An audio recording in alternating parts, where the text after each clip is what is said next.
Olá, pessoal. O Mundo Político está de volta, agora de casa, por conta da pandemia do coronavírus. Nessa quarta-feira, dia 25 de fevereiro, o Brasil já registrou 2.433 casos e 57 mortes, enquanto os números crescem. O presidente Jair Bolsonaro critica o isolamento social e entra em rota de colisão com os governadores. Então, eu vou conversar sobre isso com o jornalista e especialista em administração pública pela Fundação Getúlio Vargas, Ricardo Capelli. Ricardo, obrigada por nos atender. Obrigado a vocês pelo convite, é um prazer poder participar. Ricardo, o que significa essa proposição de confronto que Bolsonaro elegeu nesse momento com uma crise desse porte? Olha, eu acho que o presidente fez uma opção... Primeiro, ele errou, né? Quer dizer, ele errou no início, na avaliação do tamanho da epidemia, nos impactos da epidemia. A impressão que eu tenho é que ele cometeu um erro ao subestimar o que está acontecendo pelo mundo. Quer dizer, não é uma questão do Brasil. Quer dizer, a própria Itália já tentou um caminho alternativo ao confinamento, ao isolamento social, e teve que recuar para o isolamento social. Então, acho que ele, num primeiro momento, ele errou, percebeu o que errou, e nesse segundo momento, ele tenta mudar a sua estratégia, procurando colocar no centro não a questão sanitária, mas a questão econômica. E a questão econômica encontra eco em dois setores diferentes. Primeiro, encontra eco no setor empresarial, né? Boa parte do comércio, da indústria, enfim, muito preocupada com a paralisia de 30 dias, de 60 dias, de 90 dias, né? E preocupada sem ver perspectiva, porque o governo até agora não sinalizou nada concretamente para essas empresas. Quer dizer, diferente do que o Trump está fazendo nos Estados Unidos, onde ele já anunciou cerca de 2 trilhões de dólares e crédito ilimitado para financiar as empresas, o que fez, inclusive, as bolsas de valores do mundo inteiro, inclusive a Bovespa aqui no Brasil, subir. Aqui no Brasil, esse setor estava desamparado. Então, se não tinha amparo do governo, o que o presidente apresenta como possibilidade de resolver é reabrir. Na outra ponta, ele dialoga com ele hoje, na coletiva no Alvorada, falou 38 milhões de brasileiros que estão na informalidade.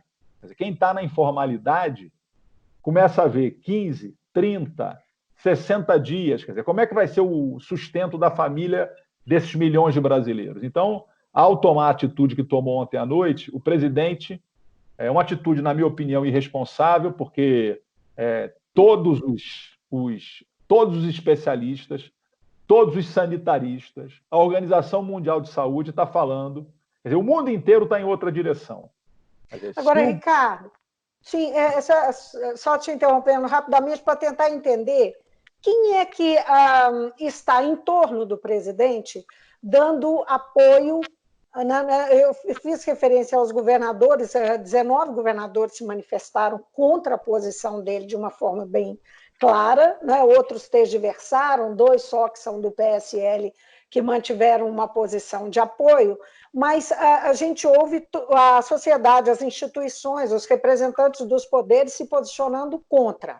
Agora, ele se respalda, ele está sozinho? Quem é que o apoia nesse momento? Mas veja você, ele estar sozinho não chega a ser uma novidade, porque ele se elegeu sozinho. Ele já chegou ao poder sozinho, ele chegou por um partido inexpressivo, chegou atirando em todo o sistema político, ele ocupou Bolsonaro é produto de junho de 2013, da ofensiva da Lava Jato, que engoliu todo o sistema político brasileiro. A insatisfação popular que explode em junho de 2013 se soma à Lava Jato e engole todo o sistema político brasileiro. Abre espaço, esse buraco, para a ascensão de uma extrema-direita que a gente não conhecia no Brasil. Quer dizer, no Brasil, uma extrema-direita orgulhosa, que bate no peito. Quer dizer, os defensores de 64, dos 20 anos de chumbo no Brasil, até outro dia, falavam nisso envergonhados. O Bolsonaro não. Então, ele já foi eleito com uma marca de ser antissistema, anti-establishment. O Bolsonaro é o cara que se elegeu dizendo que é contra tudo e todo mundo. Então, isso não chega a ser uma novidade, né? A relação dele com os poderes, ele vai lá, conversa com o Toffoli, conversa com Alcolumbre, com Rodrigo Maia. No dia seguinte, as redes dele bolsonaristas esculhambam o STF, batem no Congresso. Então, isso, ele está sozinho, não chega a ser uma novidade. Nesse momento, é óbvio que o grau de isolamento dele aumentou, né? Não só nas instituições, que ele já tinha uma certa... Ele nunca teve confiança de nenhuma instituição, então agora ele consolida o isolamento dele. E a presença de tantos militares no poder, de alta patente, mesmo que muitos na reserva, a maioria, o que representa isso? Ele está tendo algum tipo de respaldo? Só pegando um carona também nessa ideia, até onde as teorias e o grupo olavista, baseado nas teorias olavistas, estão fundamentando esse discurso? Aí tem duas questões. Quer dizer, as Forças Armadas as Forças Armadas tem dois setores. Os oficiais, os generais, que são os chamados 4 estrelas, que é um número que não chega a 2 dezenas no Brasil, que é a parte mais qualificada, mais preparada do Exército, nunca viu a ascensão do Bolsonaro com bons olhos. Porque para os generais de 4 estrelas, ele sempre foi o capitão rebelde que se elegeu com um discurso sempre para a Câmara meio translocado e continuou o capitão rebelde.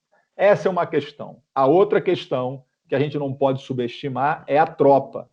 Nunca na história do Brasil um presidente da República participou de tantas formaturas de militares, teve tanta presença nos quartéis, no médio oficialato, como Jair Bolsonaro. O Bolsonaro, para o médio oficialato, ele é o caso de sucesso. Ele é o capitão que manda em general. Então, ele, no imaginário desse oficialato médio, na tropa, a gente costuma dizer na tropa, na maioria da tropa, ele continua tendo respaldo. Assim como tem respaldo também nas polícias militares dos estados, em função daquele discurso dele relacionado na questão de segurança beligerante, né? O tal do bandido bom é bandido morto. Então, eu acho que ele pode ter, não tem o apoio do alto oficialato, o alto oficialato respeita a Constituição. Pela Constituição, o Bolsonaro é o comandante em chefe das Forças Armadas pela presidência da República. Então, o alto oficialato tem respeito. Uma coisa é ter respeito, outra coisa é concordar e jogar água no moinho do que ele defende. Agora, na tropa, eu acho que ele tem apoio na tropa. Então, são coisas diferentes. E acho que até os generais mais de alta patente olham isso com uma certa insegurança, porque essa presença dele... Perdeu o controle sobre a tropa? Perdeu, por exemplo. Na verdade, nós estamos discutindo isso aqui porque a gente chega numa questão que é justamente a preocupação de estar em curso essas manifestações, esses movimentos e tal, ter por trás disso é uma leitura que se faz de um autogolpe a caminho, né? Você usa uma expressão, inclusive, no texto que você escreveu, uma marcha de Bolsonaro, né? Nós podemos realmente nos preocupar com isso, com esse contexto que você está se referindo aí ao Exército, né? Novamente, eu acho que isso não chega a ser uma novidade. Vamos lembrar quem é o Bolsonaro e como ele foi eleito. O Bolsonaro dizia, ele um ano antes de se eleger no impeachment, ele saudou Carlos Alberto Brilhante Ustra no plenário da Câmara dos Deputados. Ele chamou o terror de Dilma Rousseff. Não sei se você lembra disso, né? Ele falou o terror de Dilma Rousseff, quero saudar aqui, e votou pelo impeachment. Então, a natureza antidemocrática, o pouco compromisso com a democracia do Bolsonaro não chega a ser uma novidade. Isso está claro na trajetória dele. Armada? Oi? Será que a gente pode temer uma estratégia armada? Você tem... Não, eu acho que isso aí é correlação de força. Né? Eu acho que se o Bolsonaro tiver força suficiente, acumular força para fechar as instituições formalmente ou fechar as instituições, mesmo que informalmente, acho que ele fará. Eu acho que ele tem um projeto de poder de extrema-direita autoritário que vive um momento de ascensão em alguns lugares do mundo, não é só no Brasil, o Trump expressa um pouco isso, na Hungria a gente vive um processo semelhante também. Então, eu acho que se ele tiver força para fazer isso, eu não tenho dúvida que ele fará, porque ele não tem o compromisso democrático. Hoje não. Hoje ele não tem força. Hoje ele não tem força porque hoje ele continua com um apoio popular ainda restrito àquele. Alguns falam em 1/3, outros falam em 15%, 20%. Quer dizer, ele ainda se apoia num nicho que ainda mantém uma certa força. Ele ainda mantém uma certa força com isso. Por quê? Porque não existe um bloco de oposição ao Bolsonaro. Toda a oposição a ele se unifica pontualmente de maneira episódica. Então, o Bolsonaro falou contra a epidemia, contra o confinamento. Aí todo mundo, o Rodrigo Maia, o Ciro Gomes, todo mundo, o PP, os governadores, todo mundo fala contra isso. Mas na página 2 não consegue ter mais unidade para nada. Então, no dia seguinte, tem um monte de candidato a presidente da República, é todo mundo dividido, e aí na fragmentação, para quem tem 15%, 20%, 25%, ele continua sendo uma força relevante no jogo. O problema que eu acho que de quem discorda do Bolsonaro e da oposição brasileira é que deveria deixar projetos pessoais, projetos individuais de lado, compreender a gravidade da ameaça democrática que o Bolsonaro representa e se unir numa frente em defesa da democracia. Isso hoje não existe. Talvez com essa crise que que a gente não sabe. A gente não sabe. As questões eleitorais, os interesses eleitorais. No caso do Dória, por exemplo, ele foi acusado pelo próprio Bolsonaro de estar pensando e agindo eleitoralmente. O Witzel também, eles têm. São dois candidatos declarados à presidência da República. Né? Eu acho que nesse momento isso atrapalha, né? Porque você coloca questões partidárias, projetos políticos pessoais na frente do que seria o interesse do Brasil. Nós estamos no meio de uma entrevista, claro, eu na minha casa, o meu gato já andou me rondando aqui, eu espantei, mas agora tem uma criança do outro lado. É meu filho aqui. E para corroborar com o que eu falava, tem uma outra questão que hoje de manhã, na porta do Alvorada, o presidente deixou claro, ele falou, olha, isso aqui pode virar um Chile. Essa questão econômica degringolar pode levar a saques podem ser instrumentalizados pela esquerda para tentar tomar o poder, e isso pode romper a normalidade democrática. Quer dizer, então, voltando à pergunta que você fez anterior, quer dizer, hoje o Bolsonaro não tem força. Hoje ele não tem força para fazer o que ele gostaria de fazer. Mas, dependendo da evolução da conjuntura, quer dizer, dezenas de cadáveres, dezenas de mortes, caos social, caos econômico, quer dizer, a conjuntura está evoluindo de maneira muito rápida, muito aguda. Então, enfim, eu acho que uma questão fundamental é não subestimar, e o campo democrático, que eu acho que deveria reunir tanto a esquerda, quanto o centro liberal, quanto liberais democráticos, não podem subestimar o ímpeto autoritário do presidente da República. Muitos dizem sobre a posição que a oposição tem assumido, especialmente as esquerdas, em relação ao Bolsonaro, que seria interessante para o Bolsonaro ter uma oposição mais direta e mais contundente, e que essa polarização seria interessante para o discurso dele. A gente tem visto o Lula muito quieto, muito calado. É por isso? É para não dar margem a uma estratégia do Jair Bolsonaro? Olha, eu acho que a oposição ao Bolsonaro precisa ser inteligente. Né? O Bolsonaro se elegeu pelo discurso muito calçado num discurso de demonização do Partido dos Trabalhadores, do PT, né? E ele, muitas vezes, alimenta essa polarização com o PT. E eu vou abrir um parênteses aqui. Quer dizer, o PT é demonizado pelos acertos dele, não pelos erros, né? Mas ele alimenta essa polarização porque isso é uma espécie de fuga, né? Quer dizer, então, qualquer problema ele fala, é o pessoal do Lula, é o pessoal do PT. Quer dizer, então, eu acho que a oposição precisa ser inteligente. Acho que o PT tem um grande papel a jogar nesse processo.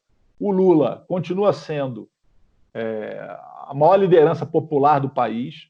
Se você qualquer pesquisa de opinião, aparece o Bolsonaro e o Lula em primeiro lugar nas pesquisas quando você olha para frente. Então, é difícil você construir hoje no Brasil uma ampla união da oposição ao Bolsonaro sem que o PT e o Lula participem. Seria abstrair a realidade.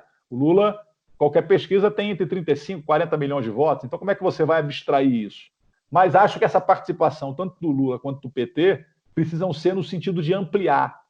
Precisa ser inteligente, porque se o Lula e o PT colocarem também o projeto do PT na frente, isso favorece a polarização que o Bolsonaro busca, né? Eu acho que tem muita gente que está batendo panela agora, muita gente da classe média que está batendo panela, muito empresariado que está incomodado com o Bolsonaro, muita gente da base dele que deixou ele nos últimos dias, mas que se for espremido numa polarização entre o Bolsonaro e o PT, pode voltar a votar no Bolsonaro. Então, acho que a gente precisa ter inteligência.